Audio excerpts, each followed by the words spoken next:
where I want to start with you. Fantastic. I literally feel like we could talk for hours on a million different topics. I love CBR, by the way. Thank you. Oh. Thanks for having me in. And I love that you have the spinner rack. That was where I got my first comic at a convenience store when I was a kid off a spinner rack. Okay. Yeah, it was in Avengers. Number 249, Captain Marvel and gang fighting Maelstrom. But I quickly switched over to DC. And it was that same convenience store I started. They had Red Tornado, had an ongoing series at that point. Right. And JLA, and then I found a comic shop.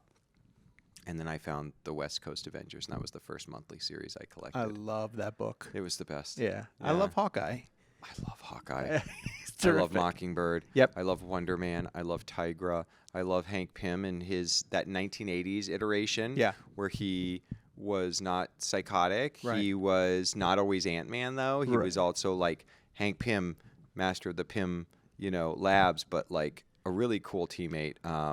Moon Knight joined up with them for a bit, which was awesome. And Rhodey was the Iron Man and believed that he was a fraud, right? Absolutely. Like the entire time he was like, I'm a fraud. They're going to see through me. And I think that was one of my first introductions to Iron Man. And I was like, how come this guy doesn't believe in himself? He's a hero. He's but I love Iron it. Man. Yeah, he wasn't Tony. Right. Yeah. Yeah. That was really cool. So that's cool that like no one in particular introduced you to comics. You found them on your own that way. No, my family was not. My family was sports and religion. Okay. And so for me, movies. I mean, we did love movies. Like my brother and I loved movies like The Warriors and Friday the 13th and My Bodyguard and Meatballs and oh my God, so many things that we would just watch religiously. Star Wars though, and the sci-fi stuff was all mine. Okay. And then I got quickly into fiction, fantasy, role-playing games, comic books, horror. That was strictly forbidden. A lot of that stuff, remember, I'm a kid of the 80s, the Satanic Panic, where they'd be like Dungeons and Dragons, George Romero, all that is the stuff of the devil. Yeah. So you got to stay far. Rock and roll, Ozzy Osbourne, rest in peace. Right. Did you ever do Ouija boards? Did you do I seances? did never. I was too scared of the Ouija board because I just wouldn't. There's no way I would be allowed to bring one into the house. Wanted to. Definitely did seances. Definitely did light as a feather, stiff as a board. All kinds of stuff like that. Yeah. But then when I got to high school and I saw The Exorcist, that really turned me off of Ouija boards because, oh my God, that movie still lives with me today. Have you ever read the book? Yeah, it's amazing. I just read it a couple great. months ago, and it's phenomenal. It's a different story than the film. The film does a great job adapting, obviously, but the book is much more terrifying. Let's go back to Meatballs for a second. Spaz, incredible character. Do you remember Spaz? So of course, he was also a writer. Carrying the cups on his arm, cups. and Spaz, everybody chants, Spaz. Spaz. That's a core memory for me. Spaz, you old make-out master. What'd you do? We held hands. You held hands? Aw. I love it. I love Spaz. Iconic. Do you know Steve Agee? Yeah. He's going to be here with your Peacemaker interview. He will. Do me a favor, without mentioning my name, without anything at all, you can just say, at some point you got to say, Spaz, you old make-out master, and then you could say, Dave Dastmalchian. Well, I think Spaz has the best line of the whole movie where he says, oh, I heard the story, but the version I heard, he was missing a foot. A hook for a foot? Oh, Spaz.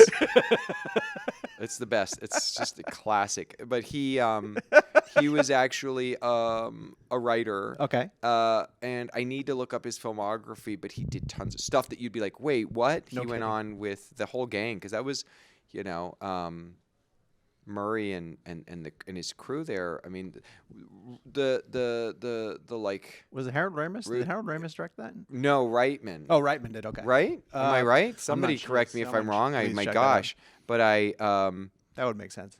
Ramis was a part of all of that stuff. Yeah. Obviously, right after Meatballs, they went and did Stripes. Stripes, yeah. Which is another oh my God. I know. All-timer. So good. Yeah. It's classic. And it makes no sense. No, it none. I mean, Meatballs tracks. Do you know what I just heard? They pitched that as a Cheech and Chong movie. Stripes was supposed to be Cheech and Chong. For Cheech and Chong. Yes. And Weird, then I didn't know that. They would've agreed been not very to funny do in it, that. or they said they weren't going to do it, and then it became a Bill Murray project. And Harold Ramis. I literally just heard that like a week ago. Yeah, I could totally see that. Sure, right? But man, was he good. The structure of it. Let's get around to your filmography. Which of your characters do you see the most in cosplay? Polka-Dot Man. Yeah.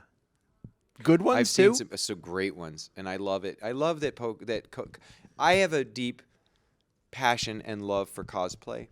I think it is the art that is still the art in the sense that it's not respected, it's not heralded, it's not celebrated anywhere outside of like these places. It's often maligned, it's often made fun of, and yet these people who are passionate about their artistry are some of the best craftsmen and craftspeople there are. The way they construct the costumes and the makeups and the designs.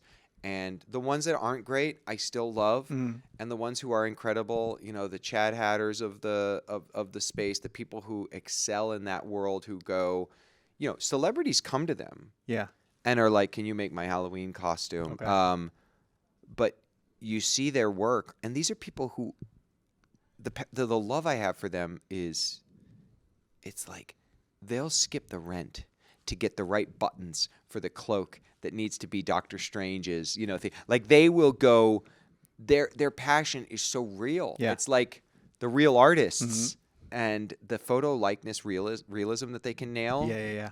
It's incredible. And I love when they do riffs on stuff. Okay. I love when they mash up things. But I saw a really good sec unit from Murderbot just now. I did a signing at the Dark Horse booth for some of my comics. Nice. And I've seen Coco from Blade Runner in the past. I've seen Bob Taylor a number of times from Prisoners. I don't think I've ever seen, maybe I've seen a couple Kurt from Ant-Man. Yeah. My favorite thing is when it's characters I've created. Yeah, So sure. I've seen some Count Crowleys. Yeah. Blow my mind. Yeah. I love that. Now I'm excited to see if I get any of my Creature Commando characters or my Knights versus Samurai characters. That would be awesome. So what's going on with Count Crowley? What's the Count latest? Crowley, she is catching her breath. She just had an insane battle. First time facing Poltergeist. Has a werewolf that she's trying to help, and that didn't go so well. And then some vampires who are now sniffing around. And nearby Beloit, Missouri, which is where Jerry is fighting monsters and trying to be a horror host in Kansas City, there is now 3 resurrected Frankenstein-style corpses who are on the loose. I hate when that ripping happens. people to shreds. So it's very exciting. I'm really grateful to all the fans who've continued to support the book, and I dream of getting to come sit on this couch at some point and talk about not only the future of the series, but other iterations and ways we could tell the story. I think it would make an amazing television Like series. an adaptation. I Is would that love what that. that's what you're thinking of? I feel strongly about that, and I have an image series that I created called Knights versus Samurai, which we just finished the 6-issue introductory run.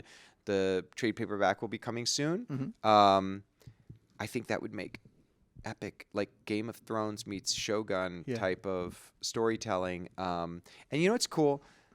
There are really neat people out there who are making great television and film, and I would never in my wildest dreams imagine, but they're also comic nerds or you know, they're book readers. Sure. And they'll reach out to me and go, "Hey, I just read this thing you wrote. Are you doing anything with it?" Like, I can't tell you the number of times it's happened. And I'm always like, "Would you like to do something with it?" So I'm in some interesting conversations. Okay. And I just launched a new book called Through, which is available through Z2, which is it's a singular tome. It's a graphic novel, 148 pages, art by Kat Staggs and cover by David Mack. And I dream of people experiencing that the way you would get like a Taschen book, like you'd have on your coffee table, and you go, "This art's incredible," and you realize it's a puzzle, it's a story, and it's a mystery. And even in that realm, I dream of somebody reading it someday and going, "I want to make the movie of this." Yeah. No, that's what I'm going to ask, David. The longer you've been going, I'm sure you collaborate with more creators and meet people who are just inspiring to you. I do. I'm so lucky. I've worked with so many of the best directors, writers, filmmakers in modern storytelling. Sure. I keep getting to go play with these brilliant, brilliant artists, and I always learn from them, and I always, you know, love them so much. I've been so lucky. I haven't worked with the assholes. I keep getting to work with the good people. Yeah. And That's James Gunn's policy, right? No assholes? no assholes, man. He's the ever-loving best. Yeah. He truly is. And you've seen Superman. I have. I've seen it so many times I've now. seen it twice. I've seen it 3 times. Okay. Saw it before it came out, saw it at the premiere, took the kids to go see it, and it's the just- movie we need right now. It just plays. It had that experience, that effect on me the way I saw Superman as a kid, Yeah. the first one, the way I saw Tim Burton's Batman, Yep. the way when I first saw like Iron Man. Mhm. These films that change the way we look at superhero movie making, and James has done. He did it with Guardians. Yeah, he did it with exactly. the Suicide Squad, and now he's done it with Superman. It's like I'd never seen a superhero movie come to life that way Right. cinematically, and it's a movie we need right now. As a fan, can you believe we can go to the multiplex and choose from a Superman film or a Fantastic Four movie? Like, when did we ever think this would happen? Fantastic Four, by the way, one of my favorite teams of all time. Yeah, I mean, of I was course. collecting West Coast, but then I got big into Defenders at that time, and for the Marvel stuff, I always loved the sci-fi and the horror. Okay. So I was big into Midnight Suns, and I loved Morbius, and I loved Moon Knight was one of my favorites. But the Fantastic Four was truly my favorite team. Doctor Doom, always my favorite villain. Have you seen the movie yet? I haven't seen Fantastic Four The yet. new film? I've been I was invited to the premiere. Yeah. But it was my birthday, and I was with my family in Tennessee doing a family gathering, so I missed it. I'm going this week. I heard it's incredible. I'm a little mad. I have a bone to pick with Marvel. I think it is ridiculous that you're going to introduce a team like the Fantastic Four who are traipsing around all the different universes and galaxies, Right. sliding through time, sliding across. I mean, they are the team that is going to interact with the most intergalactic species of anybody in the MCU. Yes. They need an interpreter. They need Veb. Yeah. They should have Veb on their team Yeah. to give a little goo pill, Right. whoever they're communicating with, so they can understand. That would make a lot of I sense. don't understand how this is happening. Crossover that It they're is just a missing out on. crime. I'm going to get you out of here on this one. CBR has a huge anime audience, obviously. What can you tease about Mr. 3 and your work in One Piece? You guys, I get to be Mr. Galdino. I get to be Mr. 3. It's so crazy. One Piece is a big deal at my house. My son's read every manga.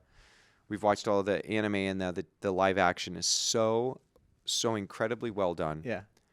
And staying very reverent to Oda's original ideas. What happens when the Straw Hats show up in Little Garden, and how Mr. 3 has been sent by Mr. Zero to take care of business.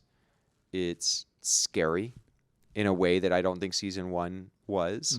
Very violent, incredible visuals. The world that they created and we shot down in South Africa was just so incredible. I'm really excited for people to see. And I'm nervous because I care deeply when I get to take on characters like this who have a very special place in people's hearts. I want to make sure I do it justice and that I do it right. And I hope people are pleased with the way that I brought Mr. 3 to life. If it's anything like you've done in the past, I think we have a lot of confidence that it's going to be. Well, thank you. It's going to be That's just very fine. kind. So, David, thanks for coming by. Thanks. That was awesome. Really appreciate it. Thanks, man. Yeah, man. Of course.